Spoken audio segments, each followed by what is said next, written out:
Welcome to the kickoff of IoT World Asia. So what we're going to talk about today is the state of the Internet of Things, and more specifically, what's hot, what's not, and what's next. And it's kind of interesting to do these keynotes. So I've been doing them on stages like this for about 7 years now. And it's always fun to sort of go out there and talk to my contacts and find out what they think is going on in the industry. So when I create this new content, I reached out to about 10 people in Asia, in Europe, and the US to sort of find out what's going on. And they all came back and said nothing. They said IoT has not progressed in the last 12 months. So that got me a bit worried. And I have a confession to make. This is the hardest set of content I've had to come up with because I realized we're not making as much progress as we should. And then I was thinking about it, but it gave me a good idea.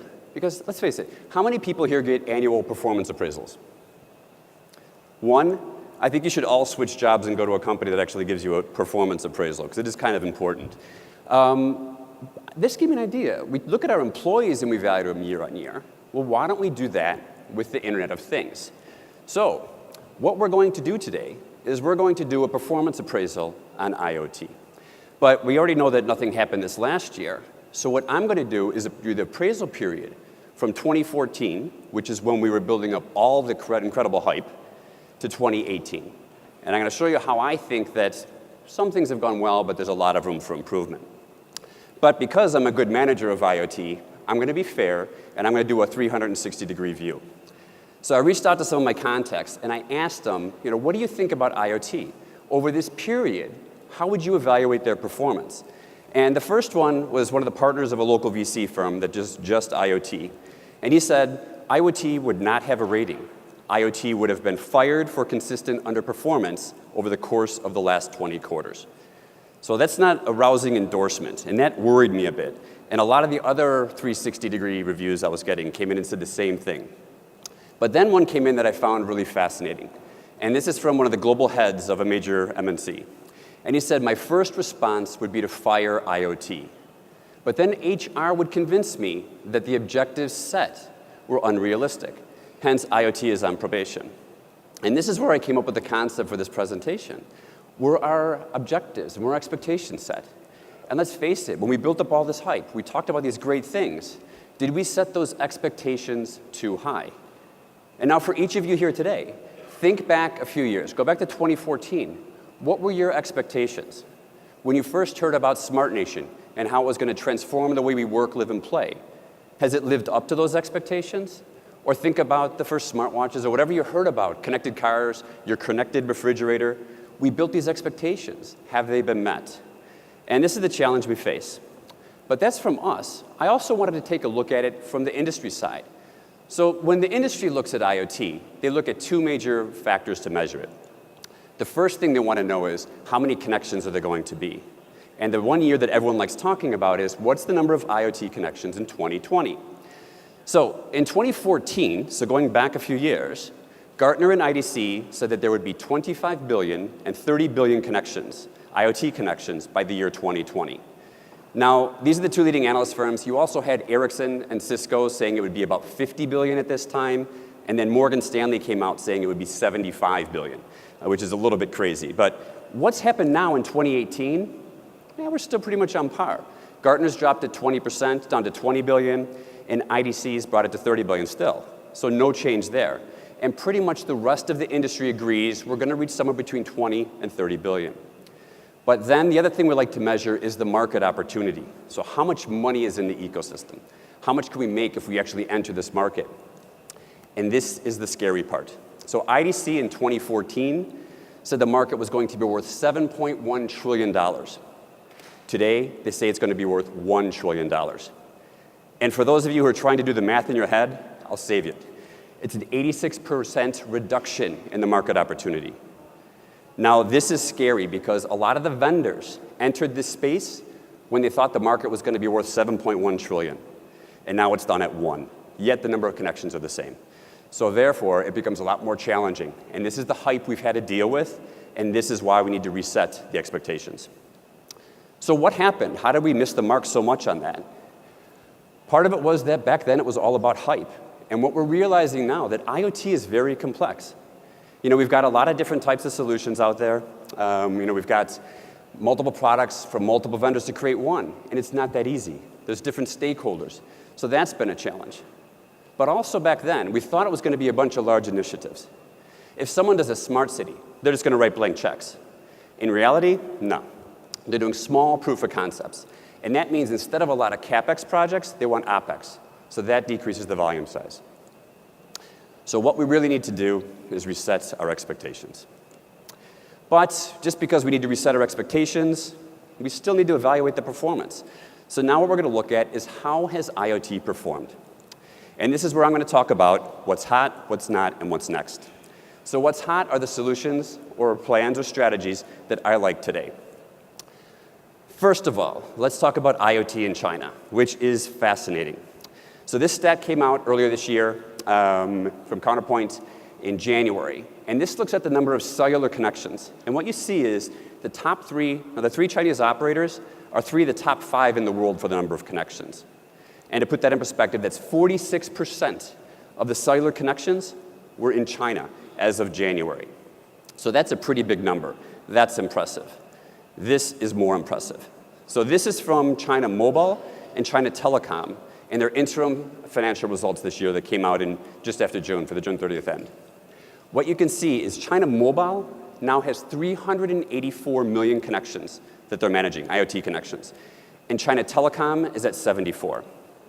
Now, to put this in perspective globally, the other leader is going to be Vodafone. Vodafone announced last week in a press release that they're at 74 million connections. So even the smallest of the Chinese operators is as big as the biggest in the rest of the world.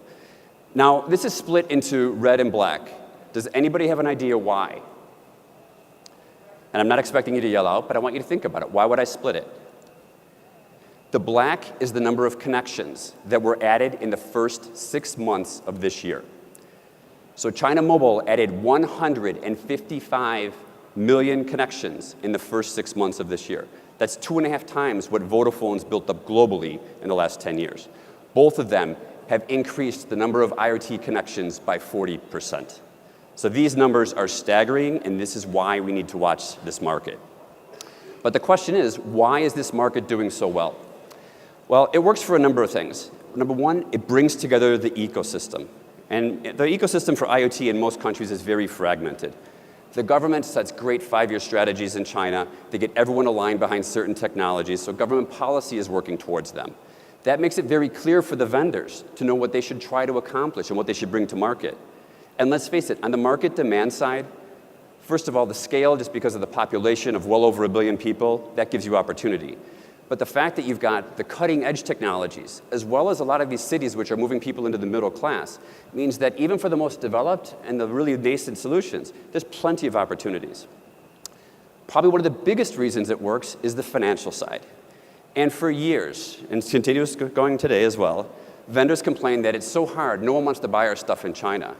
But the fact is, if you develop IoT solutions for Japan or Korea or Singapore, that's for the developed market, and that comes with the developed market price point. If you want to drive things at scale in China, it's got to be at their price point. I talk to operators all over the region and world on this.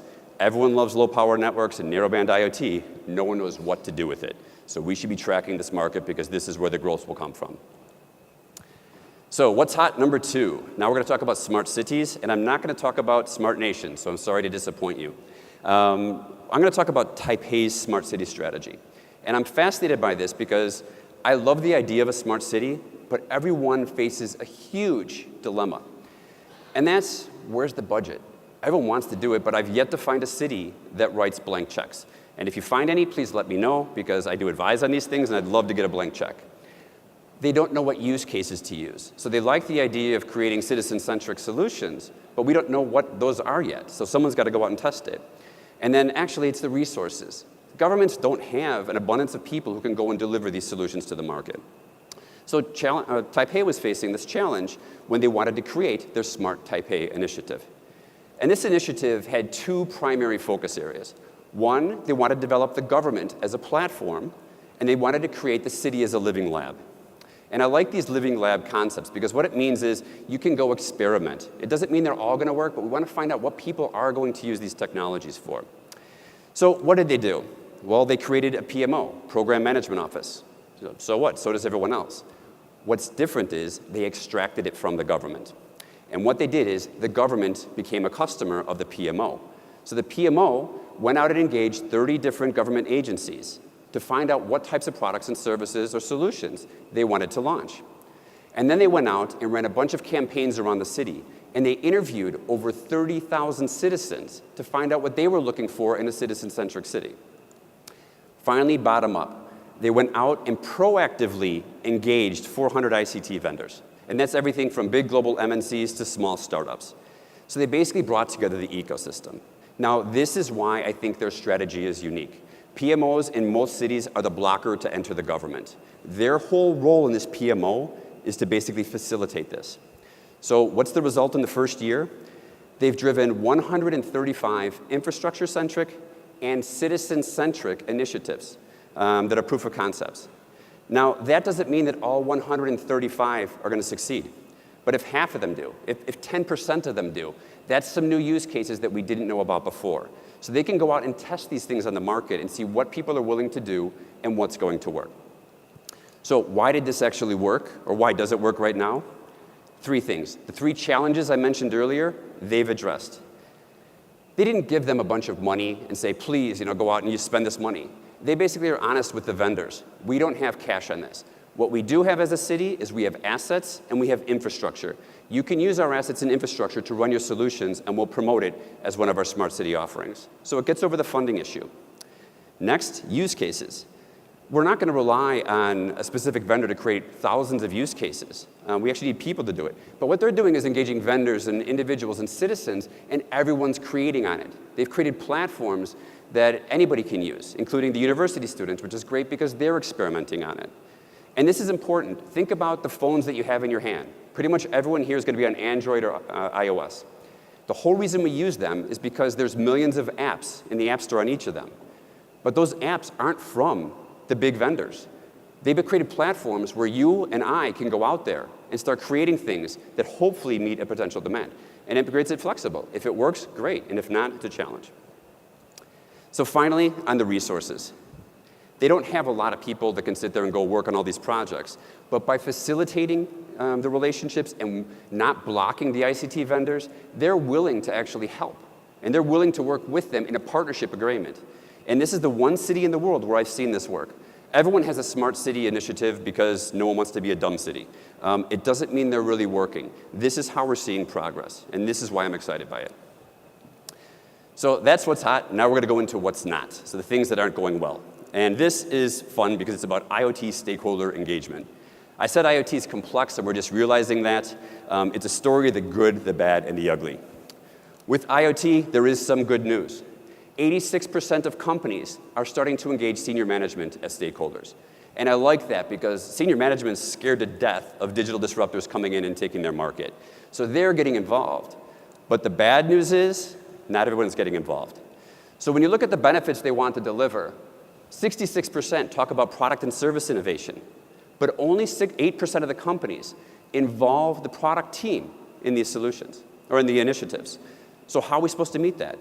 59% want to drive competitive advantage, but only 17% involve strategy. And finally, 54% want to do an enhanced customer experience, but only 13% are involving marketing. So you're probably going to impact the customer experience. It's probably going to be negative. And this was a great survey done by Ecosystem, who's in the room. The data on this is fantastic, and it really shows this gap. You'll hear stats from Cisco and McKinsey talking about how 3/4 of IoT and digital transformation initiatives fail. This is why. We're not engaging the right people. We're building a technical solution that's not being adopted. And the ugly. This is the really bad one, why these things aren't working. Only 12% of companies that are doing IoT initiatives are engaging end users as stakeholders. This is a challenge. We're basically building it and assuming people are going to use it, and they're not. So this is what's been going wrong with the industry. But I don't want to be too negative today, and I want to have some fun. So this is about what's next. And these are things that excite me, and I think over the next 12 or 24 months are going to drive some real change in the industry. First, the SIM revolution. It's all about eSIMs and virtual SIMs. And on this, I think there is two models, and I want both of them to succeed, but they're very different. The one is going to be the evolutionary model, and then we need the revolutionary model. If all else, just because I want to wear the hoodie and carry one of these things on stage next time. So the evolutionary model, it's things like Windows 10. So Microsoft pushed an initiative at CES and Mobile World Congress this year, trying to get the laptop manufacturers to use an embedded SIM in the laptops. Now, if you don't know what an embedded SIM is, it's basically you're putting a SIM inside of every laptop when it goes out, but it's not assigned to a specific carrier. So it's not Singtel or StarHub or M1. Basically, you can connect over the internet and sign up for one of those operators. So basically, it saves you from having to go down and sit at the Singtel shop or the StarHub shop and queue for an hour and then sign up for a service. It should make it easier. But the problem is, at last time I heard, it was only about 9 or 10 operators worldwide are doing this. What I like is the revolutionary model. And there's a couple of products that came out this year that are fascinating me. On the eSIM side, this is a product from Omate, and I'll describe it a little bit more in the next slide, so I won't go into it now. But they basically stick an embedded SIM into this watch. That means when you get it, you can turn it on, and it's going to work, which is brilliant, in any country in the world. Well, in 200 countries and 600 different mobile operators in the world, so that's nice. The other one is called Skyroam, which in Asia you might have heard of this company. And this is basically something you can carry with you when you go traveling around the world. And Skyroam uses a virtual SIM. So instead of actually a piece of hardware getting stuck in there, this is software-based. And this means that when you turn this on in Singapore and then you go to Taipei, in Taipei it's going to connect to Tsinghua or Far East Tone or whichever one is there. And it does this with an all software-based solution. So why this is revolutionary is they're cutting out the mobile operators, whereas the evolutionary model tries to engage the mobile operators. So why do we need this revolution? And I'm going to go back to a different watch from Omate. And if you saw me do any of my keynotes last year, I talked about this product. And it helps address the elderly care crisis we faced in Asia.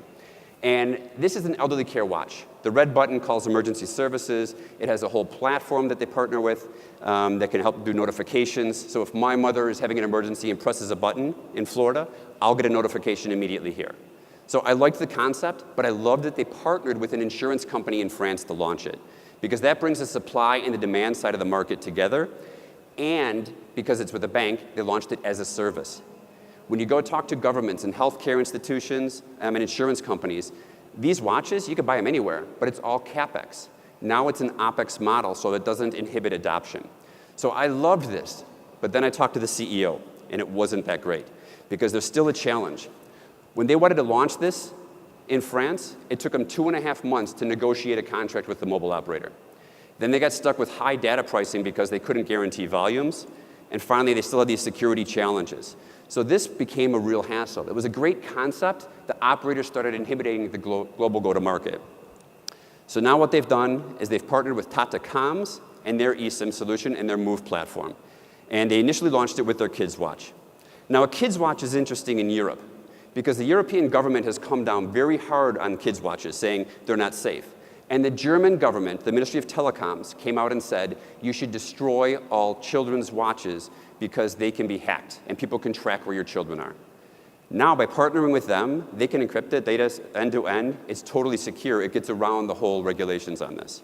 But what I like about it is, by partnering with Tata, they can launch and work on 600 different operators around the world. You can send this to any country in the world, basically, turn it on, and it's going to work.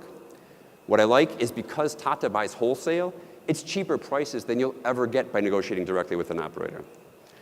Also, the end-to-end security from the device all the way through the network is covered. It gets around these hurdles, and that's great for a kid's watch. But I'm not up here to talk about kids' watches. I want elderly care watches. I want ones that target the construction industry or mining where you have security risks on site. If you can start doing this, it goes into a lot of different sectors. The kids' watches is the testing ground. I want to see what's next. And finally, it's the seamless customer experience. There's no more hassles of going out to deal with the different operators. So these things, the operators are very scared. And there's one big reason why they're scared. Apple. You might have heard last week, Apple just launched the new series of iPhones, and the ones are going to be coming with an embedded SIM as a second SIM, which means, yes, you might have a contract with Singtel here. You're going to have a virtual SIM, basically, that's sitting inside of that device that if I go to any other country, I can start signing up. Now, what do I mean by them being scared? They actually complained to the Department of Justice in the US that this is going to infringe on their rights. The Department of Justice is investigating is it Verizon and AT&T because they're trying to prevent eSIMs from coming in. So this is very disruptive to the operators because it takes control of the customer relationship. Final one, we're going to talk about disruptive technologies, but not in general, a company that's actually called Disruptive Technologies. And they make a number of different types of sensors, do moisture, touch, proximity. Basically, the battery life is 15 years. Security, they can do end-to-end because it goes over their gateway on a proprietary network through the Google Cloud to the device. Ease of use, these things are plug and play, they're very simple. Range, indoors and outdoors is very good.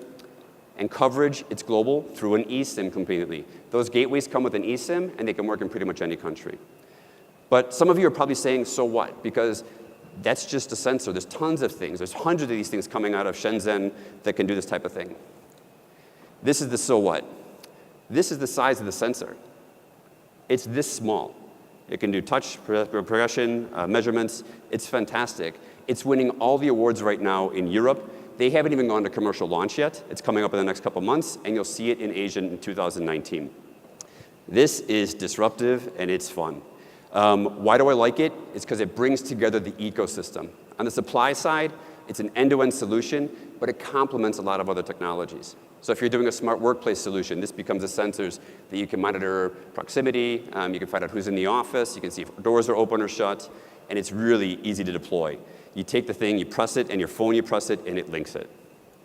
On the demand side, they go into so many different industries, but I'm going to talk about the real estate side. So they're already embedding these SIMs in one of the top 3 office furniture manufacturers in the world, and they're going out dumb. That means they can turn them on at any time. Any smart office now has chairs that are going to be coming with these in it, and you can start turning them on and make your office smart overnight. Some of the other real estate ones are with fire doors in the UK. So they've actually embedded them in fire doors so you know if they're open or shut. Price points, this is where it's interesting. They haven't gone for the official price launch yet, so I can't give that information, but it's a small sensor, it's a very small price. What they are doing is a $5,000 pilot program, and I am allowed to talk about this. For $5,000, you get 5 gateways, 105 sensors, and a full year's service. That's nothing compared to the solutions that are available in the market today. That's full end-to-end solution for $5,000. And finally, the whole pricing model, when it does come out, is going to be OpEx focused, not CapEx. People like OpEx. It doesn't inhibit it. So now we've understood the market. I've given you the full performance evaluation. How many people think IoT has exceeded expectations since 2014? Good. You listened. OK. Whoop. Let's not go back to that yet. How many think it's met expectations in the last 5 years? OK. And how many think that it needs to improve? And how many were just taking a nap and we came in to take a break from walking around in the crowd? OK. So in reality, my review is it needs improvement. But it's important to remember, IoT may be a buzzword, but it's not going away. IoT, it's hype. But the idea is that this is the future of ICT. All we're doing is adding some new networks and some new analytics tools to connect these things. It's an evolutionary process. It isn't anything new. So my performance improvement plan, since I'm a good manager, I want them to improve. First of all, ignore the hype. There's opportunities, go find them. I'm sick of hearing vendors saying, I've got this solution that the customers aren't ready for. Well, then fine. Find out what those building blocks are that they need to get there and engage with them at that point. 2, collaborate. Technology. We can build and secure any solution we want. It's us, the people, that are holding it back. We don't collaborate inside our organizations, across the vendor ecosystems. We need to improve. Number 3, track China. It's where you're going to find the use cases. And I do love the irony in this, because for the last 10, 15 years, a lot of companies and governments have said, China just copies the rest of the world. And I've never agreed to that. But now it's the point where they're not catching up to us. China is far ahead. They're leading the way. We need to be following them and learn from them. So now these guys can actually go out there and flip the situation around. That's the market to watch, and that's why it's exciting. And on that, I'd like to thank you very much for your time. I hope you have a great time at IoT World. Thank you.